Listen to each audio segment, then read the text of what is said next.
Hey there, have you ever gotten so angry or upset that you said or did something you regret? You're not alone, and it's something most of us have experienced at one time or another. The surge of emotions can feel uncontrollable, like a storm sweeping us off course. But what if I told you that emotions don't have to control you? You can learn to navigate through them skillfully and mindfully. Today, we delve into the fascinating realm of Buddhist psychology to discover how we can handle emotions with grace and transform them into allies instead of adversaries. Buddhist psychology offers a unique perspective. Emotions are like waves. They rise, peak, and no matter how fierce, they eventually fade away. This perspective doesn't advocate for ignoring or suppressing our emotions.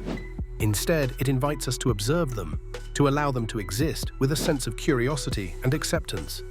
The idea is not to fight against the current, but to ride the wave. By training our minds to stay calm and composed, we can watch these emotional waves come and go without being swept away. Think of it like standing at the edge of the ocean, watching the waves crash and retreat. You don't have to jump in every time a wave comes, you can simply observe. Let's consider anger, an emotion that can quickly spiral out of control. In Buddhist psychology, anger is not seen as purely negative. It possesses energy, a force that can be harnessed and redirected. Imagine being in a situation that provokes your anger. Instead of lashing out, channel that energy into something constructive. Anger can fuel determination and provide the strength needed to pursue justice or protect those in need. By examining the root of your anger, you can transform it into a motivating force for positive action. Now, let's turn our attention to sadness, often viewed as a heavy, burdensome emotion. It's easy to get stuck in sadness, but Buddhist teachings suggest that sadness can open the door to deeper understanding and compassion. When we allow ourselves to sit with sadness, we become more attuned to the human experience. It's through our own vulnerabilities that we can connect more deeply with others, fostering empathy and sensitivity. Instead of seeing sadness as something to avoid, we can recognize it as a pathway to personal growth and empathy. Training the mind to handle emotions in this way is all about practice. Mindfulness and meditation are essential tools.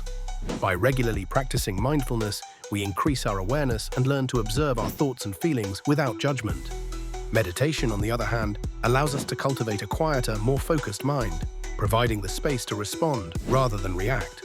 Through mindfulness meditation, we develop the skill to observe our emotions as they arise, peak, and pass away. We learn to see them not as fixed aspects of our identity, but as transient experiences that come and go. This doesn't mean emotions lose their significance. Rather, by not identifying with them, we prevent them from dictating our actions and decisions. In conclusion, Buddhist psychology offers a profound insight into our emotional landscape, presenting emotions not as enemies, but as parts of ourselves that, when understood and guided, can lead to a richer, more fulfilling life. By embracing the ebb and flow of our emotional waves, we can cultivate a deeper sense of peace and resilience.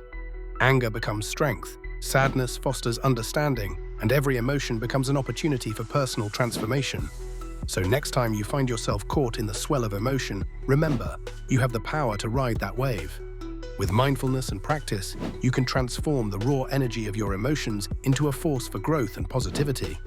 And who knows, you might just find that the very emotions you once feared are now the guiding waves leading you toward a more peaceful and aligned existence.